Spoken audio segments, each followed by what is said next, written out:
What is going on, guys? Welcome back to the channel. My name is Tyler. We need to go over everything you guys need to know revolving around AMC, the technical analysis, Stonk tracker data, Ortex data, the fact that more hedge funds are reporting short positions on AMC, and now the fact that the S&P is cratering towards the end of the day today. We're still up about 1% overall, but we are just closed right now, and you guys can see this wicked sell-off the last 10 minutes. And if we typically, throughout the last week or two since we have been selling off, when you see this sell-off at the end of the day in the S&P, really the last 10 minutes, you typically see a sell-off the next day in the marketplace. So there is a lot of things going on. There's a lot at play that we need to talk about and break down for you guys, give you the latest information.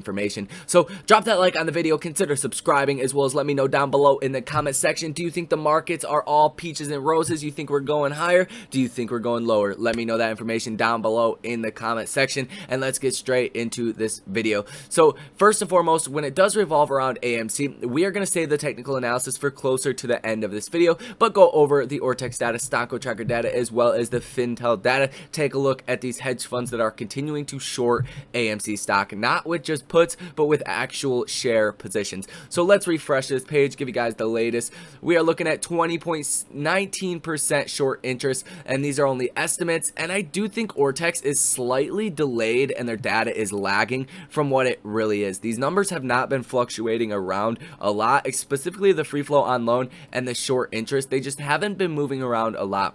Maybe it's because there's not a lot of shorting, there's not a lot of that activity going on. I simply don't think that's the case, since AMC is still down so much from where it just was, last week. So let's break this down a little bit more. 103.24 million shares that are sold short comparatively to the volume that we see on any given day, which has been very low, sitting, at about 35 to 40 million. That's over 2 days worth of all the volume in any given day going in as just shares that are shorted trying to be covered. That leads us to the days to cover at 1.33, and you want to see this going up even more, just essentially saying if all of these shares wanted to be covered in one time, it would take 1.33 days to do so, meaning the short squeeze could go higher and last a little bit longer. So definitely great thing to see right there. Overall, 20% short interest is very, very high, and this is only the legal short interest, and only 85% of prime brokers are reporting this to Ortex. So these numbers, considering the the fail to deliver, the synthetic short positions, are much higher. Now the share utilization is at almost 86%, so there's plenty of shares that still can be sold short, and AMC is an easy target if the market does continue to go down. So I do expect AMC to probably go down if the overall markets do go down. I'm not a fortune teller. I don't know exactly what's going to happen. We're going to talk about that a little bit more later on to this video, but there is plenty of shares that can be sold short to help us move down. Now the free flow on loan, 22.13%, and the short interest, like I said, 20%. So I do think there's room for the short interest to climb up about another 1%. Still, my same estimate at about 21% short interest by the end of this week seems to be very reasonable. But like I said, this data is not moving around a lot, so maybe there's a lot less shorting activity going on, or they're just delayed on processing all of this data. I tend to think they're delayed on processing this data, but we should know more, closer to the end of the week. Hopefully this will all reset and we should get better numbers and a better picture of what is going on. Now let's talk about the Fintel data. Not too much to really point out from this, but I do want to point out a lot of the short positions that funds are continuing to take on AMC stock. You guys can see right here, shares that are shorted, 54,000 by SpeedX Algor Dynamic Opportunities Fund Class A. This is for about $2 million worth. Another 14,000, 1,200, 42,000, 68,000, 19,000. Then you do get a put one right here, but still, look, JP Morgan US Large Cap Core Plus Fund Class 1, 178,000 shares that were sold short for $10 million. So there's still a lot of short activity going on with AMC stock, which is ultimately a bullish thing. You got to be patient though. Time, is on our sides if you're buying the shares. If you're buying options, time is not on your side. It's, the killer of options is going to be time. But if you have time to wait, like I think we all do, then you want to see this shorting going on. Ultimately, it will lead us to the Moass. So hopefully that makes some sense to you guys. Let's move to the Stock O tracker data. Looking at about 14,000 calls that are in the money, 157,000 calls that are out of the money. You know, nothing too crazy for in the money, but out of the money, definitely a substantial amount. We would have to see a big move to the upside, which I don't necessarily think is going to happen, to actually see a little bit of a gamma squeeze. Next week, same thing does apply. You're looking at 18,000 calls that are in the money, 162,000 that are out of the money. So like I said, same thing does apply.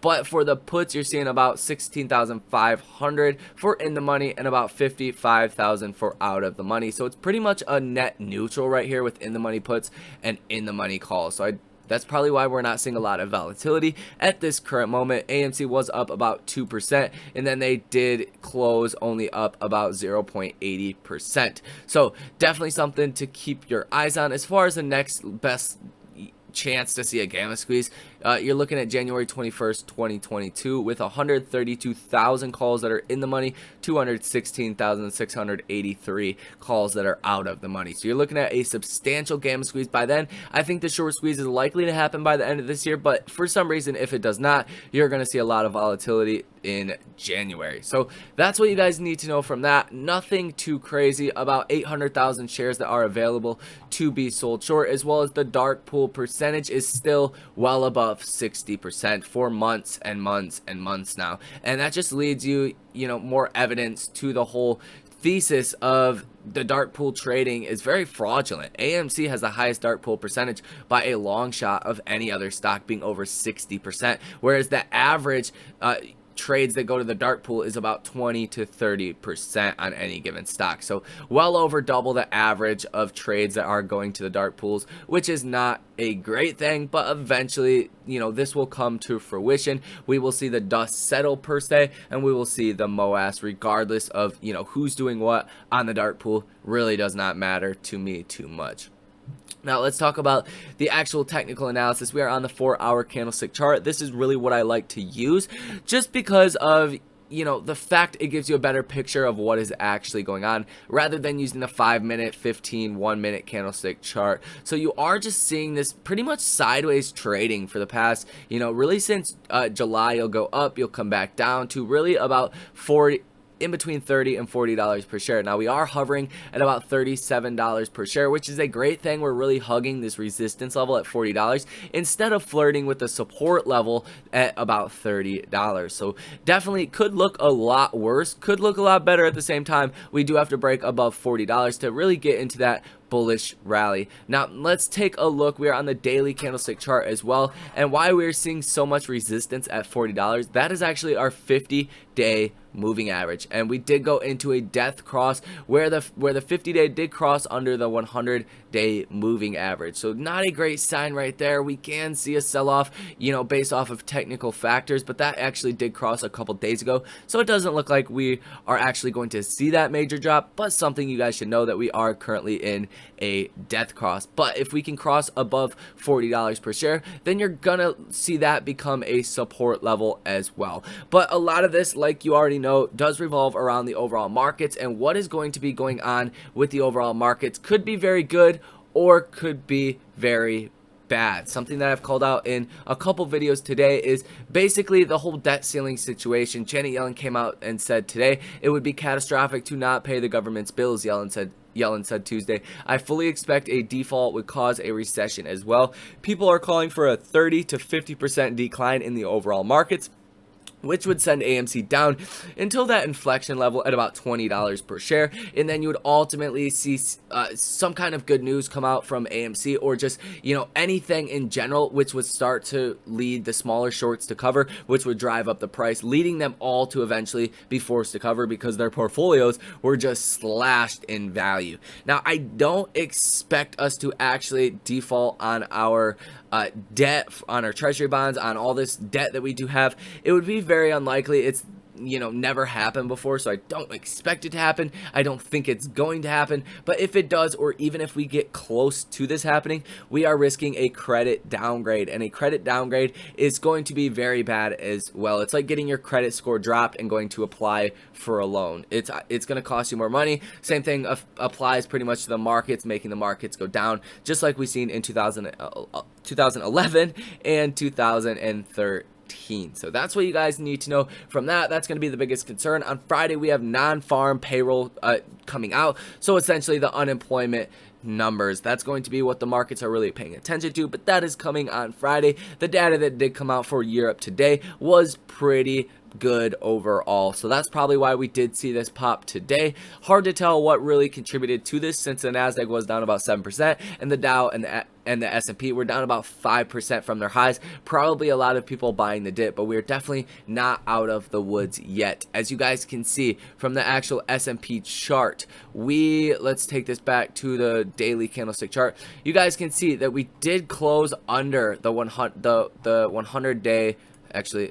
Yeah, we did close under the 100-day moving average. That is currently at $434.14. We are at $433.17 per share. So we did not close above the 100-day, which, I mean, obviously we are not out of the woods. We are either going to see a continued sell-off under this 100-day moving average, which is more likely in my opinion, or we are going to see us bounce back up to the 50-day moving average, and then ultimately probably break above that or bounce back down to the 100-day after we do hit the 50-day. So that's really what you guys need to know. Definitely in troubled waters. AMC could go down a little bit more, but ultimately this is a time game, and patience is the only thing that is important, as well as the short interest, which are all telling very bullish stories. So that is all you guys need to know. Hopefully you guys got some value out of this video. If you did, drop that like on the video. Consider subscribing to the channel, as well as let me know your opinions on this down below in the comment section. I love hearing from you guys, and I pretty much respond to every single comment, so let me hear what you guys think down there. If you guys also want to support the channel directly, link for public, link for Weeble, as well as if you guys want access to all of my trades